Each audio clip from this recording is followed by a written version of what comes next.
పాడుతా తీయగా చల్లగా సారీ కాదు సారీ అబద్ధం ఆడుతా తీయగా అవుగాని మీ దాంట్లో ఎంతమందికి రుణాలు మాఫీ అయినాయోల్లా ఓ మలక చెప్పురి నాకు.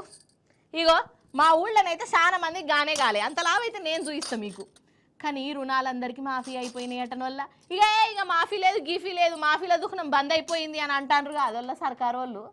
అరే అవ్వల్ల నాకైతే కళ్ళు తిరిగి చక్కెర వచ్చినట్టు అయ్యింది. మీరు కూడా ఇను రమ్మా ఓ మల్క. మన వ్యవసాయ మంత్రి వర్యులు శ్రీమాన్ తుమ్మల నాగేశ్వరరావు సార్ వారు అసెంబ్లీలో రుణాల మాఫీల గురించి ఏమన్నాడో అందరి నాలే. సౌండ్ ఎక్కువ పెట్టుకోరు, ఎందుకన్నా మంచిది, మళ్ళా మంచిగిన వాళ్ళే అనద్దు. ప్రభుత్వ నిర్ణయం మీకు ఇప్పుడు ప్రత్యేకంగా చెప్పదలుచుకున్నది ఏంటంటే, ప్రభుత్వ నిర్ణయం 2 లక్షల వరకు ఉన్నటువంటి రుణమాఫీ 2 లక్షల పైన లేదు. 2 లక్షల వరకు ప్రభుత్వ నిర్ణయం చెప్తున్నా. 2 లక్షలకి వరకు కుటుంబానికి 2 లక్షల లోపు ఉన్నటువంటి కుటుంబాలు 25 లక్షలు మా దగ్గరికి చేరినాయి అధ్యక్ష. వాటికి మించి వల్లే 20,616 కోట్లు జమ చేయడం జరిగిందని చెప్పి గౌరవ సభ్యులకు సవినీయంగా మనం చేస్తున్నా. ఇన్నరా అయిందా కథ?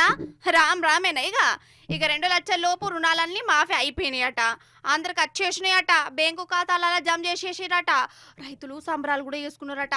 అసలు నేను చెప్పుడు కాదు, మీరే చెప్పాలి. ఇప్పుడు ఈ ముచ్చట చూస్తున్న వాళ్ళల్లా ఎంతమందికి రుణాలు మాఫీ అయినాయి, ఎంతమందికి 2 లక్షల రూపాయలు మాఫీ చేసిరు?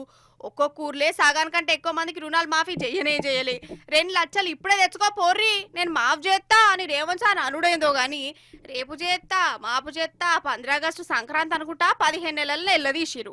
అందరికి చేస్తామని చెప్పి ఆఖరికి చేసింది పిత్కాంతమ్మ. అందుకే తుమ్మల సారు రుణాలు అందరికి మాఫీ అయితే ఇగో మరి రోడ్ల మీదకి రైతులు ఎందుకు వస్తాను సారు? బ్యాంకుల చుట్టూ ఆఫీసుల చుట్టూ ఎర్రటెండల కాళ్ళకు బలపాలు కట్టుకొని గిర్ర ఎందుకు తిరుగుతురు సార్? ఇగో వీళ్ళు మరి రైతులు గారా సారు? రైతులకు గిట్ల సున్నం పెట్టుడేందో నాకు అర్థం అయితలేదు.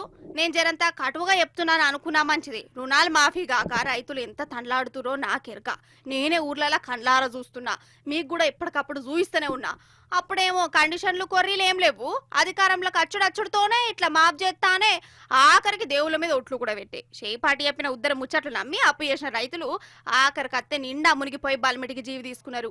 ఇక ఇప్పుడేమో 2 లక్షల వరకే ఇత్తా అన్నము, ఇచ్చేసినాము, అంత అయిపోయింది, అది ఓడిసిన ముచ్చట అనబట్టి 2 లక్షల కంటే ఎక్కువ బాకీ తీసుకున్న వాళ్ళకు మాఫీ చేసుడు లేదటిగా.